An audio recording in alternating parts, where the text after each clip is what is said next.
Hey guys, apparently I'm looking for Christmas presents.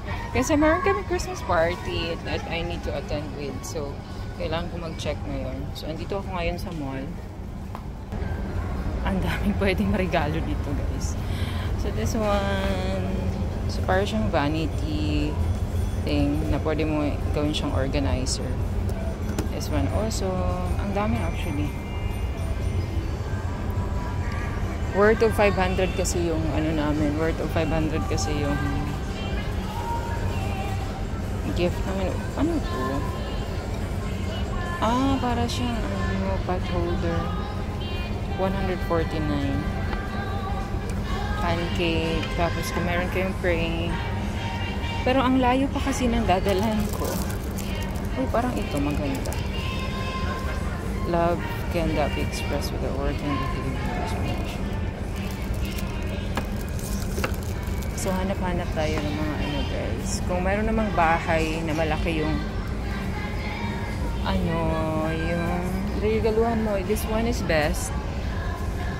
Magkano naman to? Pero ang ganda. Look at that. This one also. Hi, the common gift. Like, frames. Ang daming pwedeng mag-gift actually dito. O mayroon din silang painting.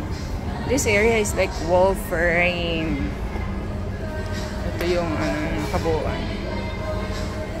Kung may mga bahay na maganda, ito yung pinakamalaki is like 1,499. This one is 799. Itong maliit kaya. Lisod lang siya. Mahirap siyang dalhin tomorrow. Kasi yung puntahan namin is meron din silang mga wall clock na sobrang laki. Yung wall clock na pang regalo talaga, di ba?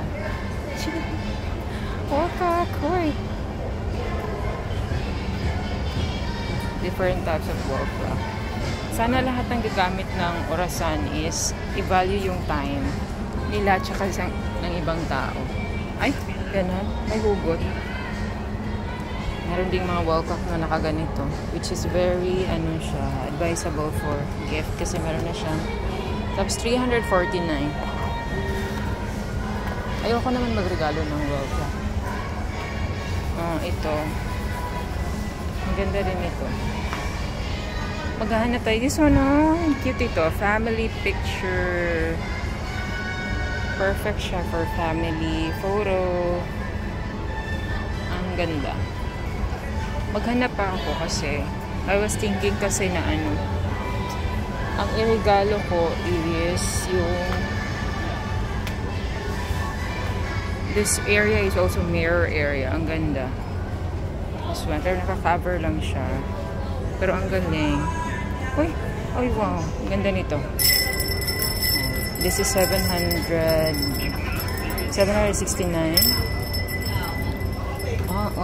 Everybody is like 769. This one is 329.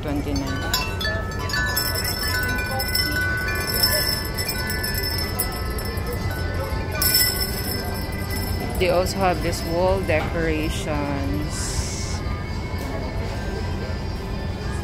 Ang ganda. Mirror din dito.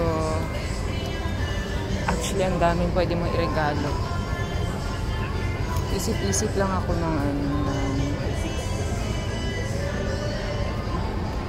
kung mahilig naman sa kitchen yung regaluhan mo, ito yung mga best sa kanila. Parang sa wood carving ng mga kitchens, ganap-ganap. Meron sila nito. Kung saan ka magdudurog ng mga anik-anik.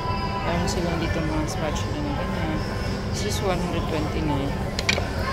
Yung small size naman is nasa 189. Ang galing. This one, magdurog ka dito ng mga anik-anik. Diba? Chawan. Meron din silang malaki. Parang hindi na yung common yung mga... This one is also like for kitchen. Medyo social lang siya, tapos mabigat. Tapos meron siyang mirror na ganyan. Charan! So, dual purpose, pero ang bigat niya.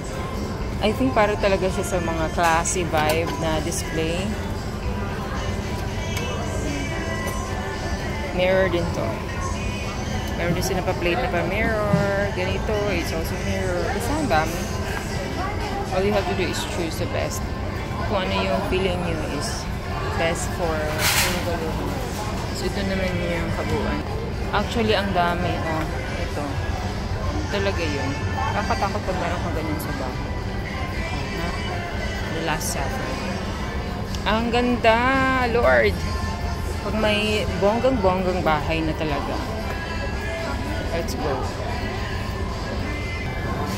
Ang daming choices, guys. Pwede na hindi kayo magregalo ng towel.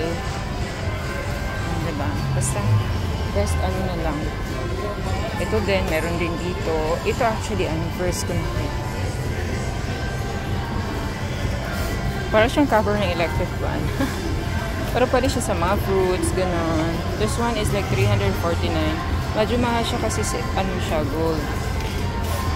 Ito din, maganda. Parang organizer. This one, oh, very so classy sa for Christmas fruits and all. Christmas.